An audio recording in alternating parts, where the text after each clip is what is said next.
tal? Muy buenas tardes, bienvenidos a Código 84. Ya saben que todos los martes tienen una cita con el mundo de la empresa, el emprendimiento, la educación, la economía y el empleo. Casi nada.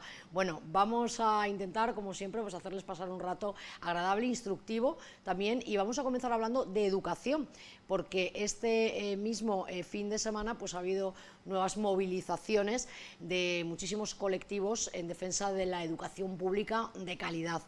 Y además, para que las ratios pues se bajen, las ratios de alumnos, y tengan esa educación, ¿no? Nuestros niños, nuestras niñas, nuestros jóvenes, ¿no? Que merecen, ¿no? Para hablarnos de todo esto tenemos aquí, la saludamos ya, a Mónica Zaragoza, que es madre del AMPA y miembro del Consejo Escolar del CEIP La Paz de Torremolinos. ¿Qué tal, Mónica? Gracias por darnos voz. Claro que sí, ahí con su camiseta de ese colectivo Marea Verde, lo reconocen ustedes, ¿verdad? Y vamos también a saludar a Carmen Máximo, que es delegada de USTEA y docente en el IES Politécnico Jesús Marín, también forma parte del Consejo Escolar. Muy buenas tardes, Carmen. Bueno, hay que decir que Carmen seguramente muchos la conocéis porque es bueno, yo le he preguntado si va a ser la candidata a la alcaldía de Málaga por Adelante Andalucía. Me ha dicho que en breve conoceremos un poquito más, ¿no? Sí, hasta ahora no hay todavía nada decidido, estamos dentro de un proceso asambleario. Yo creo que a partir del 18 de noviembre sabremos ya algo definitivo. Bueno, pues ya saben ustedes, Adelante Andalucía, ese partido liderado por Teresa Rodríguez, que además pues siempre pues luchan, ¿no?, por todo lo que sea la sanidad, la educación pública y defender los derechos de quien más lo necesita, en definitiva, Carmen, ¿no? De eso se trata. Nosotros tenemos claro que estamos al servicio de la gente trabajadora andaluza que más lo necesita, y los servicios públicos es uno de los pilares para garantizar una mínima equidad, mínima. Bueno, pues vamos a hablar de esa movilización, la van a ver enseguida. Hubo movilización en todas las provincias andaluzas, aquí en Málaga también, en la Plaza de la Constitución. Contarme un poco qué pasó ese día. Ahí tenemos ya las imágenes, quiénes estabais, qué es lo que estáis pidiendo. Pues lo principal que pedimos es una bajada de las ratios urgente, porque contamos con un solo docente por aula para 28 niños, 28 alumnos, que cada uno tiene sus necesidades y sus características específicas, y ahí los tenemos todos mezclados. Pueden tener dificultad de aprendizaje, necesidades educativas especiales con algún tipo de discapacidad o trastorno más grave. Tenemos a niños con estilos de aprendizaje diferentes, formas de aprender diferentes, y no se les puede atender teniendo solamente un docente. No se puede tener una enseñanza personalizada, verdaderamente individualizada, con esa ratio, cuando lo que se necesita mínimo sería ese docente y otro que esté de apoyo todos los días con ese tutor o ese docente que está impartiendo clases, para poder atender de forma más específica a este tipo de alumnado que requiere de más ayuda que el resto que está en el aula ordinaria, ¿no? No sé yo, el tema de la ratio, hemos comentado que ha habido movilizaciones en toda Andalucía. ¿Es más o menos el mismo en todas las provincias, Carmen? No sé si tú tienes ese dato, o en Málaga, por ejemplo, es más, menos, no sé. Yo tengo los datos, me ha pasado la compañera del sindicato, los datos de Málaga, de algunos colegios donde nosotros sí hemos contrastado que la ratio no se cumple, pero yo creo que en general en todas las provincias, ¿no?, suele suceder. De hecho, el tema de la ratio, nosotros decimos una frase que yo creo que es muy descriptiva, que es que no, porque nos dicen que la tasa de natalidad ha bajado, ¿no? Nos venden, como eso se te iba a dice, decir, la Junta se agarra un poco a eso, ¿no? Nos venden la moto, pero aquí lo que nos sobra, o sea, lo que nos faltan son alumnos, lo que sobra es ratio. La ratio ordinaria sería para alumnado de primaria, infantil y primaria, 20, para secundaria, 25 alumnos, y para posobligatoria, hablamos de bachillerato y de ciclo de formación profesional, ya sea medio o superior, 30, cuando yo sé, en mi centro, por ejemplo, que hay bachilleratos donde se llega hasta 36 alumnos, ¿no? Y en la secundaria no se cumplen las ratios y se tienen hay alumnos con necesidad educativa que cuando hay alumnos con necesidad educativa, la ratio debe ser aún inferior a esa 25 que hablamos, no sería la ordinaria. O sea, no se cumplen los datos de ratio ordinaria, pero con alumnos específica menos todavía, y además que son niños que los tenemos todos ahí metidos, y si a lo mejor tenemos niños con trastorno del espectro autista, como el caso de mi hijo, con otros niños que tengan parálisis cerebral, que la misma conducta ya choca, se ponen nerviosos unos a otros, entonces no se puede trabajar adecuadamente con esos niños, y son niños que merecen y tienen derecho a esa atención y a esas adaptaciones curriculares para que puedan acceder al currículum igual que el resto de sus compañeros de aula ordinaria. Precisamente os comentaba antes de entrar en el programa, que una compañera me decía eso, ¿no? Que ella bueno, pues como madre, ¿no? Por supuesto está a favor, ¿no?, de esa inclusión de los niños con algún tipo de necesidad especial, pero claro que no es lógico, ¿no?, que en un mismo aula haya pues 30 niños y a lo mejor 4 o 5 de ellos tengan, por ejemplo, trastorno del espectro autista, ¿no? Para una maestra, ¿no? Es que lo que se está violando en esa situación es el derecho a la educación de todos los niños y las niñas. O sea, tú lo que estás haciendo cuando no hay un recurso que es necesario dentro del aula es violando el derecho a la educación tanto del niño que tiene necesidades como del resto del alumnado. O sea, la diversidad enriquece y es buenísima, y está demostrado que es buenísima para todo el grupo de alumnos. La educación pública es un reflejo de la sociedad donde vivimos, tanto a nivel social como a nivel, bueno, pues de diversidad. Esa madre, claro, está preocupada porque ve que a lo mejor, y es lo que no encontramos nosotros, porque yo trabajo en el departamento de orientación, y lo digo abiertamente, ¿no?, porque yo he escuchado muchos comentarios, que puede ser que la presencia de este alumnado atrase al resto de las niñas y de los niños, ¿no? Claro, entonces no es una cuestión de buena voluntad ni de incluso yo voy más allá solidaridad, es una cuestión de justicia. Cualquier niño, cualquier niña tiene derecho a la educación y esa madre tiene razón en que su hijo tiene el derecho a la educación, pero también los otros niños que están en clase tienen ese derecho. Por tanto, todas, no solamente las madres de los niños de educación especial, tienen que luchar porque esos recursos estén en los centros educativos para el bien del colectivo y de la comunidad a la que pertenece. Actualmente, especialistas en atención a la diversidad hay muy pocos, tanto por CEIP como en IES. En los centros de educación infantil y primaria hay solo un orientador para 5 colegios, ¿vale?, un PT compartido normalmente y una L compartido, PT de pedagogía terapéutica y audición y lenguaje. Entonces, a lo mejor van a un colegio 2 días a la semana. Entonces, por eso muchas veces parece que estas figuras no están, no es que no esté el orientador, es que, bueno, literalmente no está porque está en muchos colegios a la vez. Entonces, no puede atender a tantísimo alumnado. Estamos hablando de unos 1.500 de media, cuando lo que se está pidiendo desde la Unión Europea es que sea un orientador cada 250 alumnos, para que esa atención realmente sea efectiva y ese niño o esa niña sea capaz de alcanzar los objetivos que establece el currículum, como cualquier otro compañero. Y con un PT, una L y un orientador por colegio, cada 5 colegios, esa tarea es imposible. Igual que en los institutos, un orientador y un PT no pueden abarcar todos los 4 cursos de la ESO, bachillerato y ciclos formativos. Es que es imposible, es que no da tiempo, aunque trabajen 12 horas al día, no da tiempo a atender a todos esos alumnos.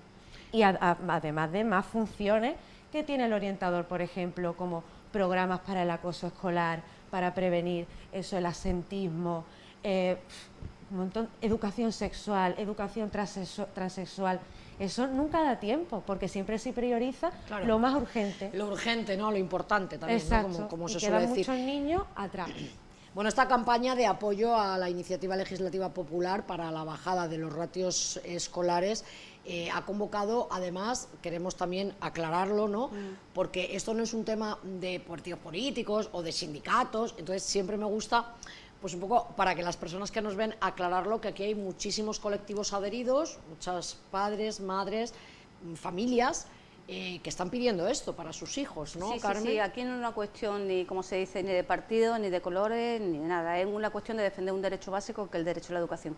Yo os quiero explicar una cuestión, recogiendo firmas para la ILP, porque esta es la campaña de la ILP. Yo creo que un ejemplo, porque es para los niños con necesidad educativa y para todos los niños y las niñas en general, ¿no? O sea, la reducción de ratio, siempre dentro de la cadena los más vulnerables son los que primeros caen, ¿no? Pero después están el resto de los chavales. Muchos tienen problemas socioeconómicos, problemas de desestructuración y se está haciendo una segregación absoluta y una violación del acceso a la educación pública. Y pongo un ejemplo. Recogiendo firmas en el Arroyo de la Miel, se me acerca una chavala y me dice, ¿esto para qué? Le explico y tal. Dice, mira, pues te voy a explicar mi situación. Yo este año, y dijo la palabra, lo dijo así, y yo a mí se me grabó, me he rendido. Digo, ¿qué te has rendido? Dice, sí, me he rendido. Digo, ¿por qué? Digo, porque quería hacer un ciclo de maquillaje y estética, sí, de formación profesional. Entonces hay solamente en 3 centros, con una nota de 7 y pico. Dice, he estado 2 años esperando, después se acercaron los padres.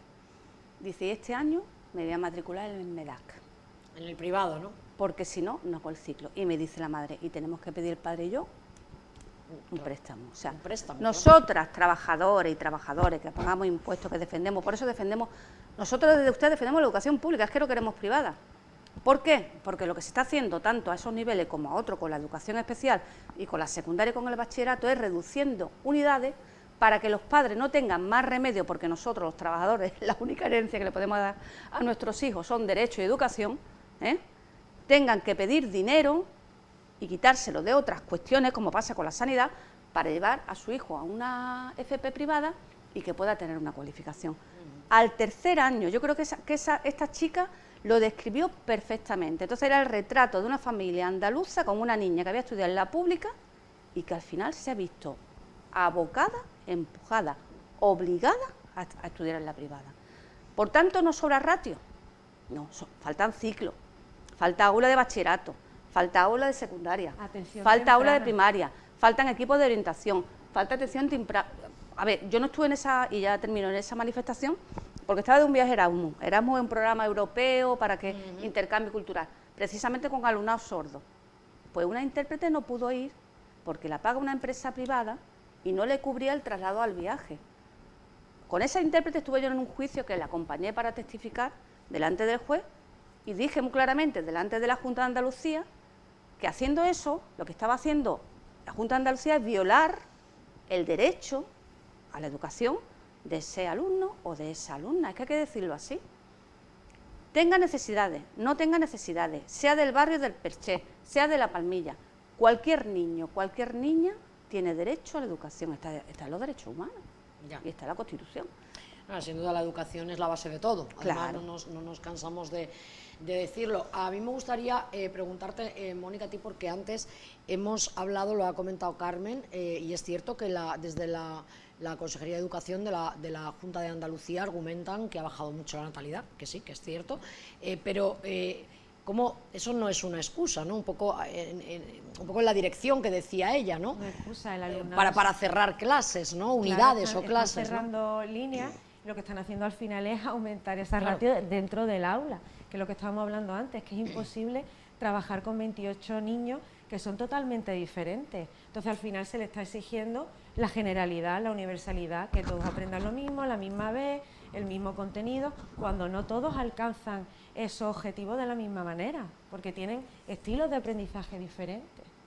Lo que estábamos Y hablando. ahora, ¿cuál es el siguiente paso? Ya se han entregado esas 52.000 firmas, ¿y ahora qué pasa? ¿Llegan Claro. al Parlamento? ¿Cómo funciona Claro, eso, Carmen? ahora tendrían que ser defendidas esas 52.000 firmas en el Parlamento y claro, lo único que empuja a la institución, nosotras somos activistas, venimos del movimiento social, es la movilización. Entonces, para que eso llegue al Parlamento y para que sea defendido y no se quede en el baúl de los recuerdos como algo que se tramitó y queda puramente, como se dice, testimonial, pues hay que seguir una movilización constante y estamos planificando entre todos los sindicatos ese plan de lucha para ir a una nueva, que todavía no se ha establecido, a una nueva movilización o concentración o actuación que mantenga la tensión hasta que esa ILP, apoyada por 52.000 andaluzas y andaluces, llegue al Parlamento y cada partido, sea el que sea, se retrate en si quiere defender a la educación pública o no.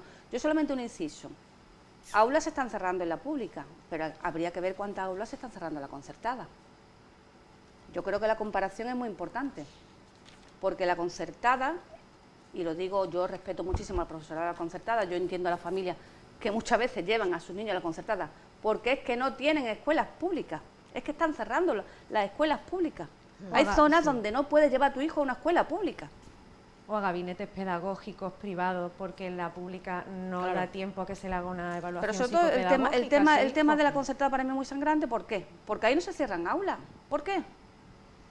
¿Por qué? Es una pregunta que las familias tienen que hacer. Yo entiendo que las familias lleven a sus hijos en la concertada si les corresponde la zona. Lo que no entiendo es que se vacíen las escuelas públicas y las concertadas tengan cola de espera. ¿Por qué? Porque se está segregando al alumnado. ¿Por qué? Porque el alumnado que se dice de compensatoria, que son más desfavorecidos, está concentrado en centros que se convierten en guetos. ¿Por que qué? son los primeros en los que habría que bajar ese ratio, Claro. porque tienen una necesidad Es que el centro de ella es de compensación. increíble. El de mi hijo, donde está, es de compensatoria. De eso de compensatoria. Es que Y todo son eso, preguntas. desventaja sociocultural, nivel económico muy bajo, incluso hay padres que no saben escribir bien. Ya. y tienen problemas muy serios, y no se está compensando esa necesidad que tienen. La educación pública debe ser el pilar de cualquier sociedad que se llame mínimamente democrática. Y en Andalucía el servicio de la educación es que tiene que ser algo sagrado. Y la concertada no tiene sentido de ser ya a esta altura. Yo soy sindicalista y defiendo a mis compañeros, a los profesores. Yo defiendo que para los profesorados de la concertada que llevan muchísimos años haciendo esa labor, se abra alguna vía que los permita acceder al tema público y que mientras no haya digamos, edificio, que era la excusa de antes, se mantenga la concertada. Lo que no puede ser es que tú cierres una escuela pública y haya 3 concertadas alrededor. Ya. Eso está pasando. En el barrio de La Goleta está pasando. Yo lo sé por una compañera, dice que no puedo llevar a mi hijo a una pública. Ya. Bueno, pues ahí queda eso, bajo ese lema bajada ratios ya. Estaremos muy pendientes de las nuevas movilizaciones. Y desde aquí, bueno, pues ese llamamiento de este movimiento social a todas las familias, a que, como bien tanto Mónica como Carmen nos han contado, pues sepan, ¿no?, un poco lo que se está luchando, lo que se tiene que decidir, que es muy importante, porque volvemos a decir que estamos hablando de la educación de nuestros hijos, independientemente del nivel económico, el nivel educativo que tengan las familias, etcétera, que eso es un derecho, pero tiene que ser de calidad, si no, claro, no vale de nada. Si no, De acaba en calidad fracaso humana. escolar. De calidad humana. De calidad humana. Bueno, pues muchísimas gracias, Mónica, Carmen, gracias Gracias. a Gracias a ti. las dos.